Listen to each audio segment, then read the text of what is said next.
à l'est de Lomé, coincé entre le port en expansion et la plage rongée par l'érosion. Katanga incarne à la fois l'exclusion et la résilience. Dans ce quartier de pêcheurs qualifié de ghetto, près de 3000 âmes, issues du Togo, du Ghana, du Bénin ou du Nigeria, affrontent la pauvreté, la stigmatisation et les drames quotidiens. Mais au milieu des cabanes de fortune, la solidarité continue de faire tenir debout une communauté que la mer façonne et menace à la fois. Une communauté plurielle et stigmatisée. Les cabanes de fortune, faites de palmes et de bâches, contraste avec les hôtels et villas environnants. L'accès au quartier se fait par une piste sablonneuse ou en longeant la plage. Cette mise à l'écart nourrit la stigmatisation d'une population perçue comme marginale. Le paradoxe de l'invisibilité de l'identité étrangère, explique Amandine Spire, chercheuse spécialiste des dynamiques migratoires, souligne combien Katanga incarne une marginalité à la fois sociale et politique.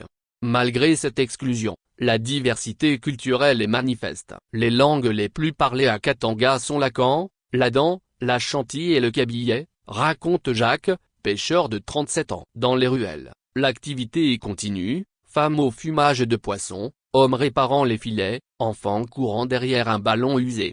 Drogue et violence policière. Le cœur du quartier reste une place circulaire où se croisent habitants, musique et parfois trafic de stupéfiants. On importait le pantalon comme ça, comme Tupac, lance Khalifa, joint de cannabis à la main, assis non loin de son ami Jacques. La consommation de tramadol, très répandue, accentue la réputation sombre du lieu. Les drames s'accumulent. Patricia, vendeuse ambulante, a vu sa maison disparaître dans les flammes en décembre 2024, quelques semaines après la mort de son frère Mocho, abattu à 27 ans lors d'une intervention policière. Nous n'avons pas les moyens de reconstruire, confie-t-elle, visiblement éprouvée. Une pêche en crise. Au-delà des drames humains, la pêche, activité vitale du quartier, traverse une crise profonde. On constate une réduction des stocks de poissons, déplore Pascal, ancien pêcheur. David, un autre habitant, accuse la surpêche industrielle. Il y a 50 ans, on pêchait 2 fois plus de poissons. Des navires chinois viennent capturer nos espèces avec des filets trop serrés. Les pêcheurs artisanaux,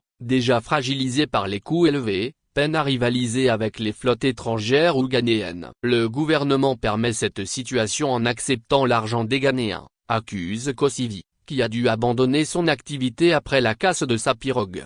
La mémoire du déplacement forcé. La mémoire du déplacement lors de la construction du 3e quai en 2002 reste vive. On nous a forcés à partir avec la construction du port, rappelle Cécile, une septuagénaire du quartier. Depuis, les habitants vivent avec la crainte d'un nouvel évincement. La pauvreté, le manque de perspective et la stigmatisation alimentent la délinquance et la réputation dangereuse du quartier. Pourtant, derrière l'image du ghetto, Katanga s'organise, hiérarchie coutumière, entraide entre familles, figure respectée comme Jeanne, surnommée la maman, qui finance la scolarité d'enfants grâce à la vente de cannabis et de repas.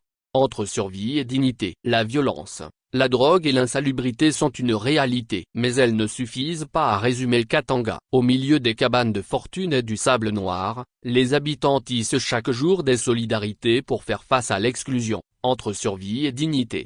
Source, afriquexi.info/Togo. Katanga, le ghetto des pêcheurs délogés puis délaissés. Actualité future et pays société Togo.